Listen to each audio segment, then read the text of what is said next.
ధ్యానం చేస్తూ అనేకమైనటువంటి సంఘటనలు మనం చూస్తూ చూసినట్టుగానే ఉన్నాయి. జాగ్రత్తగా ఉండి అసలు మలాఖీ గ్రంథంలో ఉన్నటువంటి విషయాలన్నీ కూడా, బైబిల్ గ్రంథంలో ఉన్నటువంటి విషయాలన్నీ కూడా మనం కళ్ళతో చూసినట్లుగా మనము నేర్చుకుంటూ వెళ్తా ఉన్నాం. కాబట్టి మనం అందరం కూడా జాగ్రత్త కలిగి దేవుని పరిచర్యకి మనం ఎలా ఉపయోగపడుతున్నాం, మన జీవితము దేవునికి అనుకూలంగా లేకపోతే పరిష్కారసారంగా ఉందో మనము కొంత నేర్చుకునేదానికి ప్రభు మనకి ఇచ్చాడు సమయాన్ని. ఈ సమయంలో కూడా మనం వాటిని నేర్చుకోకపోతే దేవుని దగ్గర నుంచి లేకపోతే దేవుని సహవాసం నుండి మనం దూరం అయిపోయడానికి అవకాశాలు ఉంటాయి. ఇశ్రాయేలుకి ఇలాంటి అవకాశం లేదు పాపం. అందుకని వాళ్ళు దేవుని నుండి చాలా విషయాలతో వెళ్ళిపోయారు. కాబట్టి మనం ఎంతో ధన్యులని నేను భావిస్తాను. సరే, ఇక మలాఖీ గ్రంథంలో ప్రారంభం నుండి మనం ఆ 4వ అధ్యాయంలో చదివినప్పుడు దేవుడైనటువంటి ప్రభు ఇశ్రాయేలు ప్రజల మీద ఒక 6 నేరాలు ప్రాముఖ్యంగా కనబడతాయి. మనకి 6 నేరాలు కనబడతాయి. ఈ 4వ అధ్యాయంలో 6 నేరాలు కనబడతాయి. అందులో భాగంగా మనము 5, 4 ముగించుకొని ఇప్పుడు 5వ దాంట్లో వచ్చాం. 5వ భాగంలో వచ్చాం. ప్రాముఖ్యమైనటువంటి భాగాలు ఇవి. అందులో కొన్ని పాయింట్గా కూడా మనము చూసుకున్నాం. నేను మళ్ళీ ఒకసారి యూట్యూబ్లో ఉంటే మనం చెక్ చేసుకోవచ్చు. అయితే ఇప్పుడు 3వ అధ్యాయం 7 నుండి 9 వచనాల్లో ఉన్నటువంటి భాగం ఏంటంటే దేవునికి ఇవ్వవలసినటువంటి దశమ భాగం విషయంలో ఇశ్రాయేలు చేసినటువంటి తప్పుకి దేవుడు వారి పైన మరొక నేరారోపణ, అంటే వారు చేసినటువంటి నేరాన్ని ఎత్తి చూపిస్తా ఉన్నాడు దేవుడు. అక్కడ ఏం చేశారు వాళ్ళంటే ఆత్మవేశాలు దశమ భాగాలు అని పెట్టే టైటిల్ అర్థమైందా? అందుకని మనం భాగాన్ని చదివితే మనకు కూడా మీకు బాగా అర్థం అవుతుంది. చదవడం ఒకసారి మలాఖీ గ్రంథం అందరూ తీసి చూడండి. 3వ అధ్యాయం 7 నుండి 9 వచనాలు నేను చదువుతాను. జాగ్రత్తగా మీరు వినేదానికి ప్రయత్నం చేయండి. చూడండి. మీ పితరుల నాటి నుండి మీరు నా కట్టడలను గైకొనక వాటిని త్రోసివేస్తుంది. బైబిల్ పెన్నును వాళ్ళందరూ అందరినీ అండర్లైన్ చేసుకుని ఏం చేశారు వీళ్ళు? దేవుడు చెప్పినటువంటి మాటను త్రోసివేసిరి అనే మాట కూడా మీరు రౌండ్ చేసుకోండి.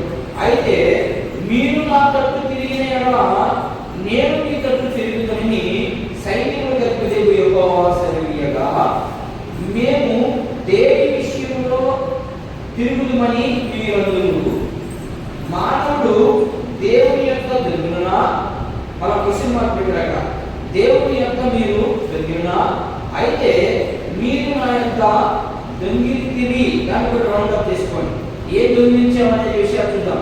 దేని విషయంలో మేము మీ యొక్క దొంగిలితిమని మీరందరూ 10వ భాగము 2వది ప్రతిష్టార్పణ యొక్క దొంగిలితివి. ఈ జనులందరూ నా యొక్క దొంగిలించుతూనే ఉన్నారు, మీరు శాపగ్రస్తులై ఉన్నారు.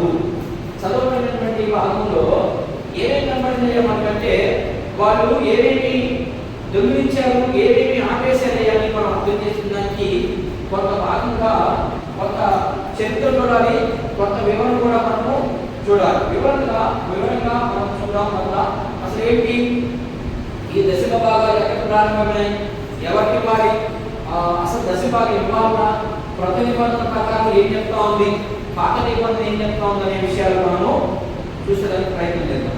చాలా మంది యూట్యూబ్లో కానీ సేవకులు కానీ దశమ భాగాలు లేవి కదా, ఇశ్రాయేలుకే కదా, మరి ఇప్పుడు ఉన్నటువంటి పాస్టర్లకి దశమ భాగాలు ఎందుకు, దశమ భాగాలు ఇవ్వాలని బైబిల్ ఎక్కడైనా చెప్తుందా అనే ప్రశ్నలు చాలా మంది వేస్తూ ఉంటే నేనేమంటానంటే వాళ్ళకి సరిగా బైబిల్ అర్థం కాలేదని చెప్తాను.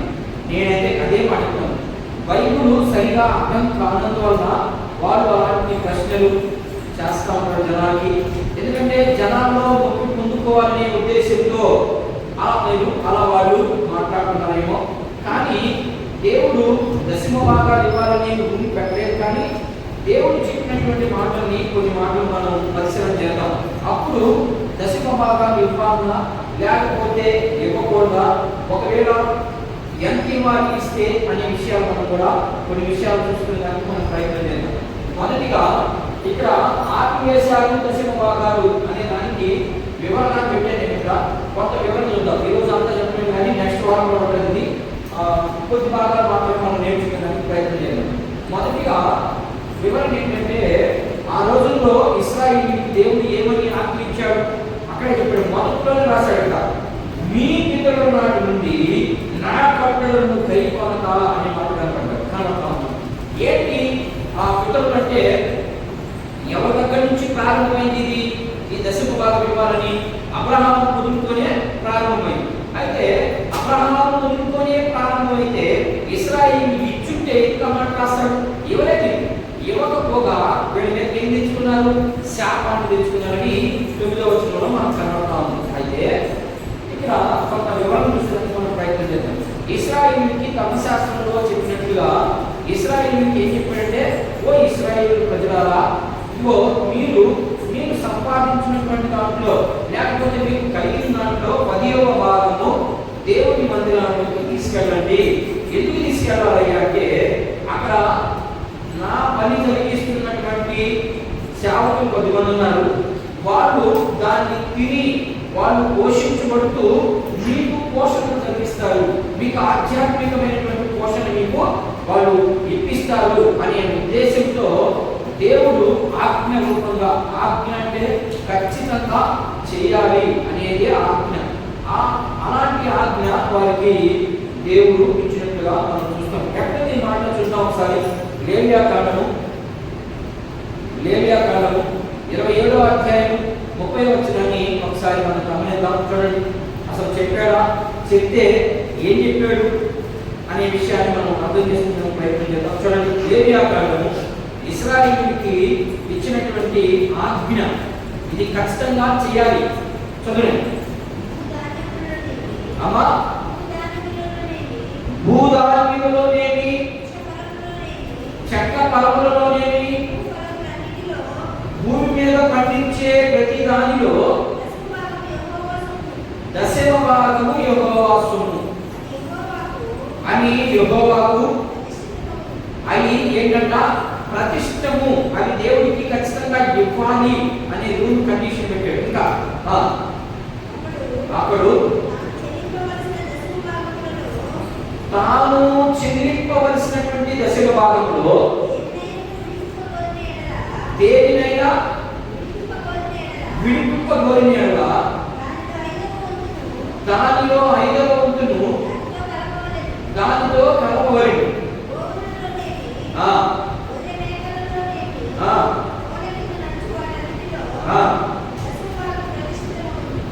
ఏంటంట? 10వ భాగం ఏమవుతుందంట? ప్రతిష్టమగును అనే మాట మనకు కనబడతాము. అంటే అర్థం ఏంటంటే, ఖచ్చితంగా ఇది దేవుని యొక్క మందిరంలోనికి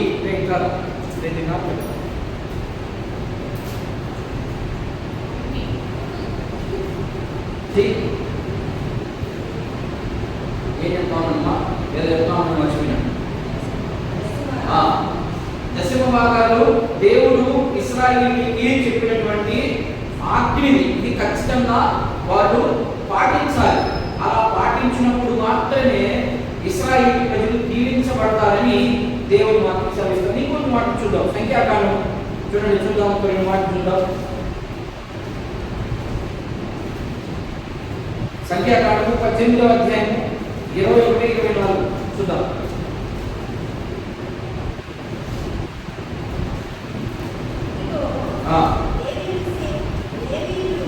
ఇదిగో లేవీయులు చేయు సేవకు, ప్రత్యక్షపు గుడారం యొక్క సేవకు ఇశ్రాయేలు యొక్క 10వ భాగములన్నిటినీ వారికి సొంతం. ఎవరికది? ఎవరికి సొంతం? అది లేవీయులకి సొంతం. అది మరి ఈరోజు సొంతం ఏం కావాలా? సంఘానికి కావాలా? జాగ్రత్తగా వినండి. అయితే ఇశ్రాయేలు పోషణ నిమిత్తము అలా జరిగింది. మరి ఇప్పుడు పోషణ నిమిత్తము సంఘమే వారిని పోషించాలి.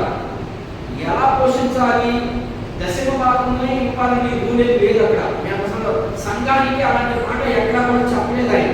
మరి ఏం చెప్పాడు విషయాలు ఈ అధ్యాయంలో అయిపోయింది అర్థమవుతుంది. ఏం చెప్పాడు ఆయన, మనం అసలు ఎలా ఉన్నాం అనేది మనం అర్థం చేసుకుంటానికి ప్రయత్నం లేదు. అయితే ఇప్పుడు ఇశ్రాయేలు ఏం చేశాడయ్యా అంటే దశమ భాగాలు ఆపేశాడు. ఏం చేశాడు? ఇశ్రాయేలు దశమ భాగం ఆపేశాడు. ఆపేసేసరికి ఇప్పుడు ఏమైపోయింది? మందిరం యొక్క పని ఆగిపోయింది. మందిరంలో పనిచేసేదానికి ఇక సేవకులు ఎవరు రావట్లేదు. ఎందుకు రావట్లేదు అంటే వీళ్ళు దశమ భాగాలు ఇస్తే కదా వచ్చి వాళ్ళు, వాళ్ళ పిల్లలు, వాళ్ళ భార్యలు అవి తిని మందిరంలో వాళ్ళు సేవ చేయాలి. వీళ్ళు ఏం చేశారు? ఇశ్రాయేలు అంటే దాన్ని ఆపేశారు. ఆపేస్తుందనే ఇప్పుడు సేవకులు ఏం చేశారంటే వాళ్ళు దేవుని మందిరాన్ని మొట్టేసి వీళ్ళు పనులు వెళ్ళిపోయారు. ఎక్కడికి పనులు వెళ్ళిపోయారంటే ఏదో పని చేసుకుంటే వాళ్ళకి పోషించబడరు కాబట్టి వీళ్ళు లేడీలు మందిరంలో పనిచేయాల్సినటువంటి వారు వెళ్ళిపోయి వీళ్ళు కూలి పనికి వెళ్ళిపోయారు.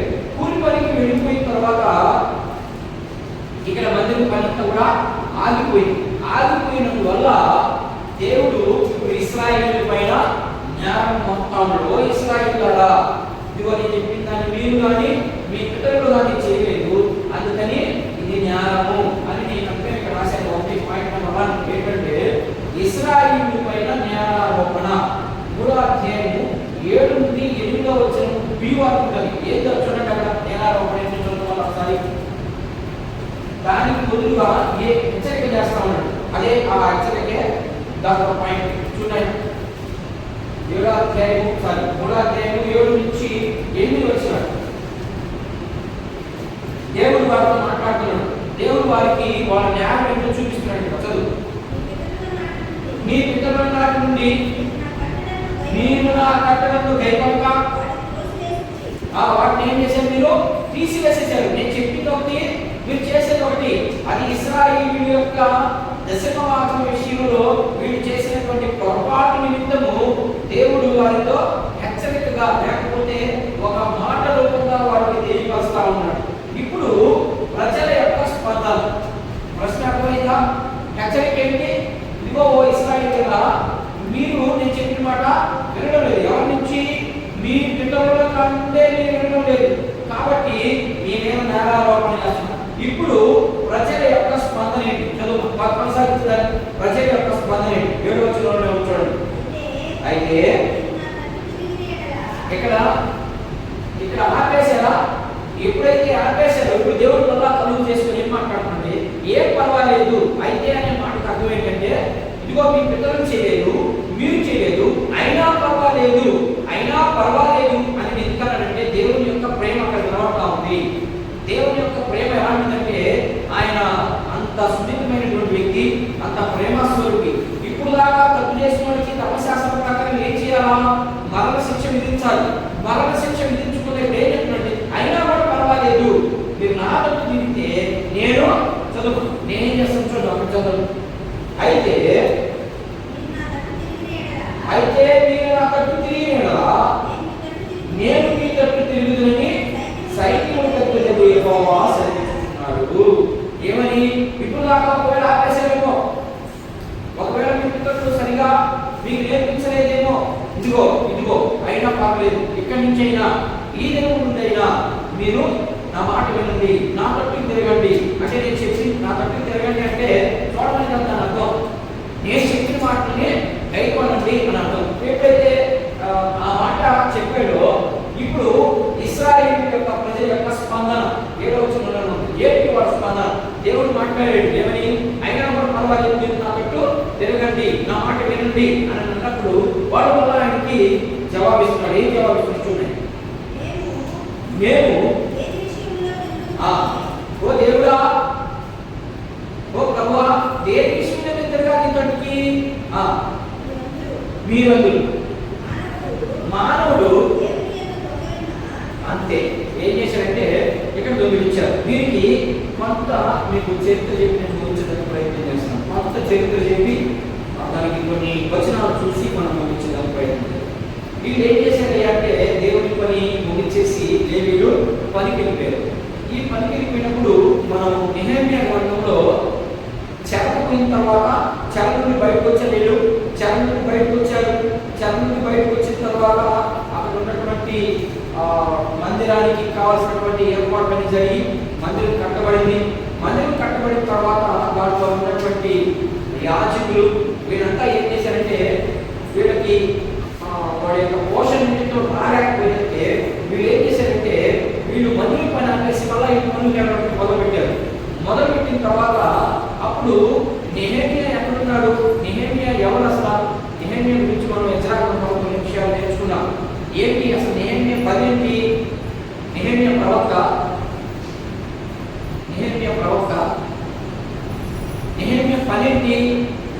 కట్టేదానికి ఆయన ఇంజనీర్, ఆయన ఒక బిల్డర్. ఆయన దేని కట్టేదానికి? మందిరాన్ని కట్టేదానికి ఆయన ఒక బిల్డర్, ఒక నాయకుడు. ఆయన ఎవరి కింద పనిచేస్తున్నాడు? ఆయన బబులోను రాజుకు నెబుకద్నెజర్ కంటే ముందున్నటువంటి వ్యక్తి నెబోపర్సన్. ఈ నెబోపర్సన్ అనే వ్యక్తి కింద పనిచేస్తున్నాడు. ఎవరు? నెహెమ్యా. ఏం పనిచేస్తున్నాడంటే ఆయన కింద సైన్యాధిపతిగా, లేకపోతే ఆయనకి అక్కడ ఉన్నటువంటి రాజ్యానికి సంబంధించి ఈయన ఒక గొప్ప వ్యక్తి. అంటే రాజు తర్వాత ఇంచుమించుగా ఈయన కూడా కొంత అధికారం ఉంది, అందరికంటే పెద్దవాడు. అలాంటి సమయంలో ఈయన ఏం చేశాడంటే బబులోను దేశానికి వెళ్ళిపోయాడు. ఎవరు? నెబుకద్నెజరు వీళ్ళు బయటకు వచ్చిన తర్వాత షల్తీయేలు కుమారుడైనటువంటి జెరుబ్బాబెలును ప్రేరేపించగా ఈయన వచ్చాడు. మందిరం కట్టుబడుతూ మరలా అక్కడికి వెళ్ళాడు. మళ్ళా రాజ్యానికి వెళ్ళాడు. ఆ రాజ్యానికి వెళ్ళిన తర్వాత వీళ్ళ వెళ్ళిపోయిన వీళ్ళేం చేశారు? సేవకులు వీళ్ళ పనులు వీళ్ళు వెళ్ళిపోయారు. మందిరాన్ని మూసేశారు. మందిరం కట్టకుండా మందిరం పని ఆపేసి వీళ్ళు వెళ్ళిపోయారు. వెళ్ళిపోయిన తర్వాత ఈయన కొన్ని దినాలకు మళ్ళా తిరిగి వచ్చాడు. ఎవరు?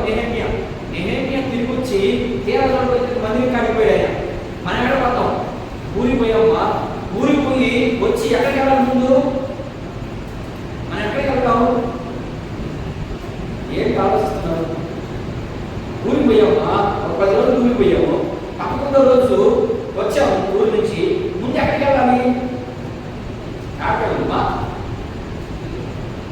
ఇంటికి పోవాలి అంతే కదా. బస్సు దిగుతుంటే ఏడవాలి. మనం ఇంటికి పోయి ఫ్రెష్గా స్నానం చేసి కొడుకొని నిద్రపోయి ఆ తర్వాత నుంచి చుట్టుపక్కల పనులు చూసుకొని ఆదివారం రోజు మాత్రమే కనబడుతుంది మన సన్నిధి. కానీ ఇక్కడ నెహెమ్యా ఏం చేశాడు? మనం చదవగలం. ఇప్పుడు నెహెమ్యా ఏం చేశాడంటే బబులోను దేశం పోయాడు. ఆడ పని చూసుకున్నాడు. పని చూసుకొని వెంటనే తిరిగి వచ్చి దేవుని మందిరం దగ్గరికి వచ్చేసాడు. దేవుని మందిరం దగ్గరికి వచ్చేసరికి సంఘాలు మూయబడి ఉన్నాయి. చర్చిలన్నీ కూడా మూత వేస్తున్నారు. చర్చి అంటే ఆ రోజుల్లో మందిరము, ఈ రోజుల్లో చర్చి అంటున్నాం. దాన్ని మనం మందిరం అన్నా చర్చి అన్నా అంతా ఒకటే. మనం కొంత తెలిసిన భాషలో మాట్లాడుతున్నాం. మీరు అపార్థం చేసుకోవాలి. చర్చి అంటే చర్చి ఆడున్నాయి అంతేం లేదు. ఆ మందిరం దగ్గరికి వెళ్ళారు. మందిరం దగ్గరికి వెళ్తామని మందిరం మూత వేసింది. మూత వేస్తామని ఇప్పుడు ఇది ఏంటి లేదు కట్టిపోయారు. అక్కడ మూత వేసుకోవడానికి కుదరదు. దేవుని మందిరాన్ని 24 గంటలు అదే పని లోపం వేస్తామనే ఉండాలి. అక్కడ తరగతులని మనం మాట చూస్తాం. చదివామా? ఎక్కడ చదివామన్నమాట? లూకాసు వార్త ప్రారంభ అధ్యాయంలో చదువుతాం. తరగతి నన్నకము చూపున జకరియా గొప్ప వేదికు దేవుని మందిరానికి వెళ్ళాడు. అంటే వాళ్ళకు ఒక తరగతి ఉంటుంది. ఒక్కొక్కరు మనం ఈరోజు ఫ్యాక్టరీలోనో లేకపోతే ఏదైనా కంపెనీలో పనిచేయాలంటే షిఫ్ట్ వేస్తాడు కదా, అలాంటి షిఫ్ట్లు ఉన్నాయి వాళ్ళకి. ఆ రోజుల్లోనే ఉన్నాయి. అందుకని వాళ్ళ సమయంలో వాళ్ళు వెళ్ళిపోయి అక్కడ దోపం వేస్తా ఉంటారు. అయితే ఈయన నెహెమ్యా తిరిగి దేవుని మందిరం దగ్గరకు వచ్చేసరికి వీళ్ళు లేరు.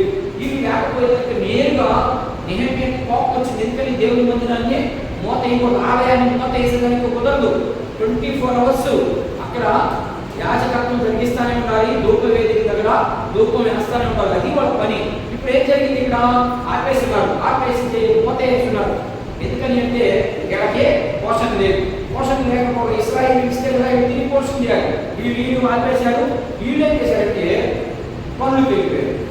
నెహెమ్యా వచ్చాడు, చూశాడు. చూస్తూనే మందిరాలు మూత వేసినాయి. వెంటనే వాళ్ళ యొక్క గృహాలకి దర్శించడానికి వెళ్ళిపోయాడు. దర్శించడానికి వెళ్ళిపోయిన తర్వాత అక్కడికి వెళ్తుందనే యాజకులు ఉన్నట్టు లేదు. భార్యలు పిల్లలు కనబడతా ఉన్నారు. అయ్యయ్యో నేను వెళ్ళిపోయాడు, ఏమమ్మా ఎక్కడికి వెళ్ళారు, యాక్సిడెంట్ మాపేస్తున్నారు, మందిరాన్ని మూసేస్తున్నారు, ఎక్కడికి వెళ్ళారు వీళ్ళంటే వీళ్ళు పనులకు వెళ్ళిపోయారు అని చెప్పాడు. ఇక ఎక్కడ చూడండి ఒకసారి కోపం వస్తుందా, లేకపోతే పాపం పోషకాలు పోయాలనుకుంటున్నా. కోపం వచ్చింది. కోపం వచ్చి ఇశ్రాయేలుకి గట్టిగా వార్నింగ్ ఇచ్చుకుంటుంది. చూద్దాం ఒకసారి మాట్లాడుతున్నాం.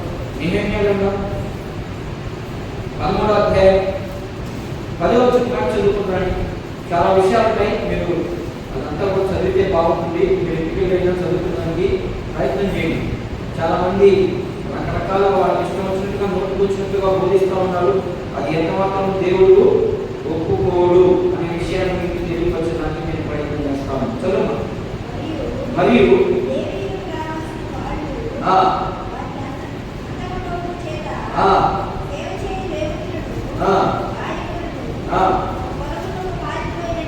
ఏం చేశారు? మందిరంలోనికి కావాల్సినటువంటి దాన్ని వీళ్ళు ఏం చేస్తున్నారయ్యా అంటే తేకుండా ఉండేదానికి వీళ్ళు పొలాల్లోకి పారిపోయారు. పొలాల్లోకి ఎందుకు పారిపోయారు అంటే పని చేసుకొని వాళ్ళ భార్యలను, వాళ్ళ పిల్లలను, వాళ్ళ కుటుంబాన్ని పోషించడానికి పొలాలకు పెడతారు. ఎందుకంటే ఆ రోజుల్లో ఇంకేం పనులు లేవు. పొలం పనులు తప్ప ఈ రోజు అయితే ఏ పనులు చేసుకున్నా ఇబ్బంది లేదు. ఆ రోజుల్లో పొలం పనులు ఎక్కువ, వాళ్ళకి సేద్యమే ఎక్కువగా ఉండేది. ఇక తర్వాత విషయాలు ఏం లేవు, వాళ్ళకి ఫ్యాక్టరీలు ఇక వగైరా వగైరా ఏం లేవు. వాళ్ళకి ఓన్లీ సేద్యం మాత్రమే ఉంది. అందుకని వాళ్ళు సేద్యానికి వెళ్ళారు.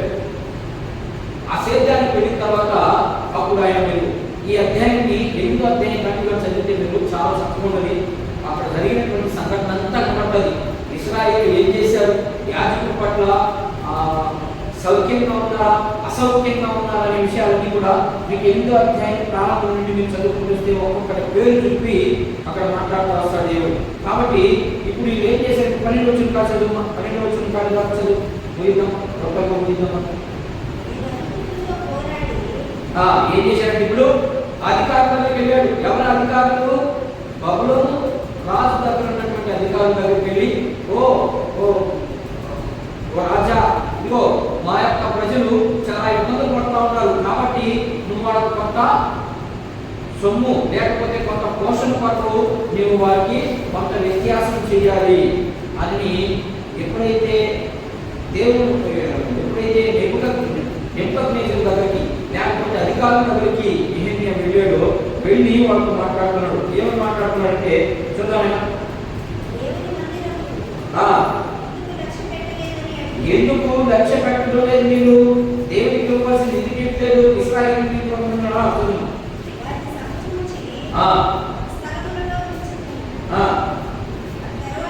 అటు తర్వాత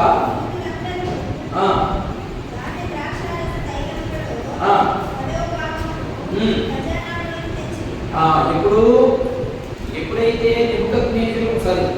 నెహెమ్యా వెళ్ళి వాళ్ళని గద్దించడం జరిగిందో అప్పుడు తెచ్చారు. అప్పుడు తెచ్చి దేంట్లో తెచ్చారంట? ద్రాక్షారసంలో తెచ్చారు. వాళ్ళకి కలిగిన అంతట్లో నుంచి 10వ భాగం తెచ్చి అప్పుడు మందిరంలోకి నిలబెట్టడం జరిగింది. ఇదే సన్నివేశము ఇప్పుడు మలాఖీ గ్రంథంలోకి వచ్చేసరికి ఇదే సన్నివేశం కనబడతా ఉంది. ఏ సన్నివేశం? ఇవ్వాల్సినవి ఇవ్వడం లేదు, తేవాల్సినవి తేవడం లేదు. కాబట్టి దేవుడు ఇశ్రాయేలు పైన ఇదిగో మీరు పూర్వం నుండి చేసినటువంటి విషయాన్ని మళ్ళా ఒకసారి జ్ఞాపకం చేస్తున్నదని ఇక్కడ జ్ఞాపకం చేసి మొదటి హెచ్చరికగా ఈ యొక్క ఇశ్రాయేలు పైన జ్ఞానాలు మోపుతూ ఉన్నాడు. ఏంటి ఆ యొక్క జ్ఞానాలంటే తేవాల్సినటువంటివి తేవడం లేదు, నా మాట మీరు వినడం లేదు అని దేవునికి వ్యతిరేకమైనటువంటి ప్రశ్నలు వేస్తూ ఈ ఒక్క మాట మనం క్రైస్తవులుగా మనం ఏమి నేర్చుకోవాలి? ఇంట్లో 10వ భాగము మనకు ఆజ్ఞ లేదు. సంఘానికి 10వ భాగం తెచ్చియాలి, 10వ వంతు తెచ్చియాలి దేవుని మందిరంలోనికి అనేది సంఘానికి పెట్టలేదు. కానీ మరి సంఘానికి పెట్టినప్పుడు మరి ఉన్నటువంటి సేవకులు ఎందుకు దశభాగాలు అంటున్నారు, ఎందుకు దశభాగాలు ఇవ్వాలనే ప్రశ్నకి వస్తుందని దేవుడు దాన్ని నూతన నిబంధనలో ఆజ్ఞగా తీసేసి ఇప్పుడు ఏం చెప్పాడు కొన్ని మాటలు మనం చదువుదాం. ఎందుకని మనం ఇప్పుడు ఎక్కడున్నాం? ధర్మశాస్త్రం ప్రకారం ఉన్నామా, ధర్మశాస్త్రం కింద ఉన్నామా, లేకపోతే కృప కింద ఉన్నామా? కృప కింద ఉన్నాం. ధర్మశాస్త్రం కింద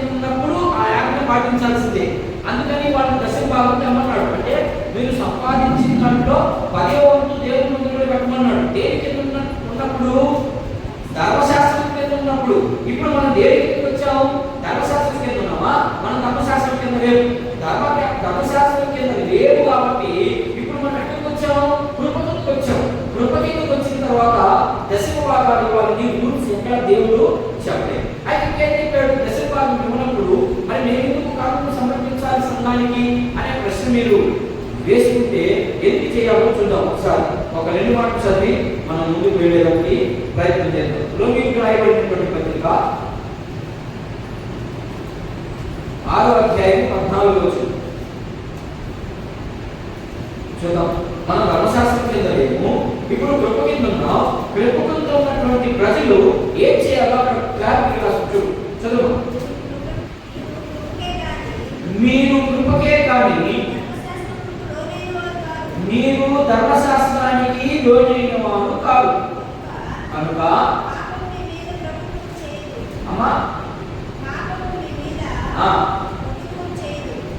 ఏం చేస్తాక పాపం నీ మీద ప్రభుత్వము చేయదు అన్నాడు. పాపం నీ మీద ప్రభుత్వం చేయదు అని ఎందుకన్నాడు? చదువు ఇంకా అట్లయినే కదా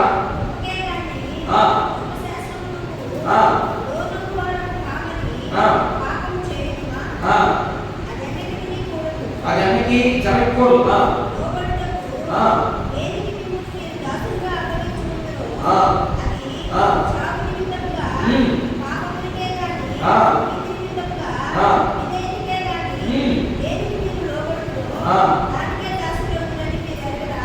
ఏంటంట?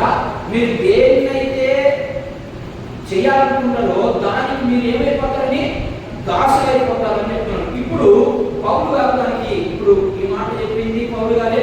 ఇప్పుడు మీరు ఇయ్యకపోతే దేనికి దాసు అయిపోతారంట? పాపానికే దాసు అయిపోతారంట. అక్కడ ఆధ్యాత్మికమైన మాట మాట్లాడడం. ఇక్కడ కొరింథీయులకు రాయబడినటువంటి 2వ పత్రిక ఈ మాట చదివి మనం చూద్దాం. కొరింథీయులకు రాయబడినటువంటి పత్రిక 2వ పత్రిక 8వ అధ్యాయం చూద్దాం ఒకసారి. అక్కడ పౌలు గారు ఏం మాట్లాడుతున్నాడో చూద్దాం. కొరింథీయులకు రాయబడినటువంటి 2వ పత్రిక 8వ అధ్యాయము 2వ పత్రిక 8వ అధ్యాయము 12వ వచనాన్ని ఒకసారి మనం గమనించాం. చూడండి అక్కడ ఏం మాట్లాడుతున్నాడు. మొదట ఒకడు సిద్ధమైన మనసు కలిగి ఉంటే శక్తికి మించి కాదు కానీ కలిగి కొలదే ఇచ్చినది ప్రీతికరమగును. ఏం చెప్పలేదా? దశమ భాగాలు ఇవ్వాలని చెప్పాడా? లేదు. శక్తికి మించి అంటే నీవు సంపాదించినటువంటి దాంట్లో నువ్వు ఎంతైనా ఇచ్చు. శక్తికి మించడం అంటే అర్థం ఏంటంటే 10వ భాగం మించడం అని అర్థం, లేకపోతే సంపాదించిన అంతా అని అర్థం. మనం ఎక్కడైనా మనం అర్థం చేసుకోవచ్చు. అంటే ఏం చెప్తాడంటే ధర్మశాస్త్రం కింద మీరు లేరు, ధర్మశాస్త్రం అయితే కరెక్ట్గా ఇంతే తెచ్చేయాలి అని నిబంధన పెట్టింది. ఏంటది? 10వ వంతు తెచ్చి పెట్టమని నిబంధన పెట్టింది. ఇప్పుడు మీరు కృప కిందకు వచ్చారు కాబట్టి కృప కిందకు వచ్చినటువంటి మీరు శక్తికి మించి కూడా ఇవ్వచ్చు. అర్థమైందా? అంతే ఇవ్వాలని లేదు, అక్కడి ఎంతే ఇవ్వాలని పాటింపు లేదు. మీ ఇష్టం, అది చాయిస్ మీకే ఇచ్చాడు. మీరు ఇచ్చి కొద్ది వర్ధిల్లాలని దేవుని వాక్యం కనబడతా ఉంది. అంటే అక్కడ ఈ మాటను బట్టి ఆ కొరింథీ సంఘానికి ఏం చెప్తారంటే ఇదిగో మీరు శక్తికి మించి కూడా చుట్టూ మాట తెలుగులో అధ్యాయం అదే పత్రిక 9వ అధ్యాయం అదే పత్రిక 9వ అధ్యాయం 6వ వచనం చూద్దాం ఒకసారి. 6వ వచనం చదువు. దానికి ఉదాహరణ ఏం చెప్తున్నాడంటే శక్తికి మించి ఏమన్నాడు కదా, వర్ధిల్లను దాన్ని బట్టి మీరు అధికంగా ఇవ్వమన్నాడు కదా. దానికి ఉదాహరణ ఏం చెప్తున్నాడంటే ఎక్కడంటే సంఘం ఈరోజు అతి భయంకరంగా ఉంది. అర్థమైందా? అందుకనే మన యొక్క శ్రమలు ఉందా మనం యొక్క చూడండి ఒకసారి. కొంచెం విత్తువాడు కొంచెం పంటనే కోయను, సమృద్ధిగా విత్తువాడు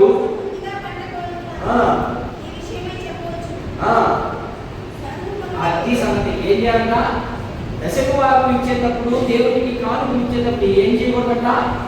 సనుగవాడు సరిగిచ్చిన మీకు ఫలితం అయితే ఉండదు ఖచ్చితంగా. అందుకనే ఇక్కడ రాయబడి చూడండి. సనుగు కొరకయు బలవంతముగా కాకయు ప్రతి వాడు తన హృదయంలో నిశ్చయించు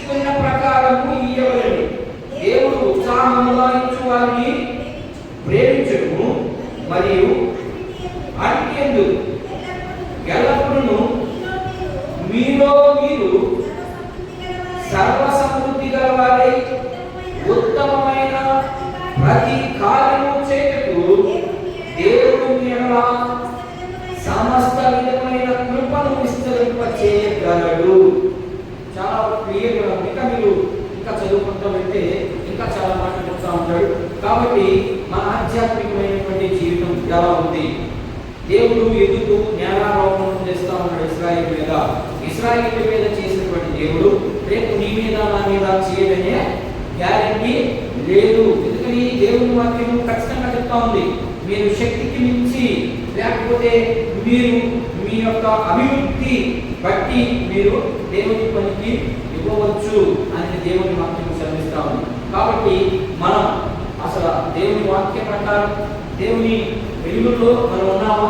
దేవుని మాటల ప్రకారం మన జీవితం ఉందా? ఒకవేళ ఉంటే మనం ఖచ్చితంగా సమృద్ధి అయినటువంటి జీవనాన్ని మనం అనుభవిస్తామని దేవుని వాక్యం చదివిస్తా ఉంది. కాబట్టి మనందరం పరిశీలన చేసుకుందాం, అడుగుదాం.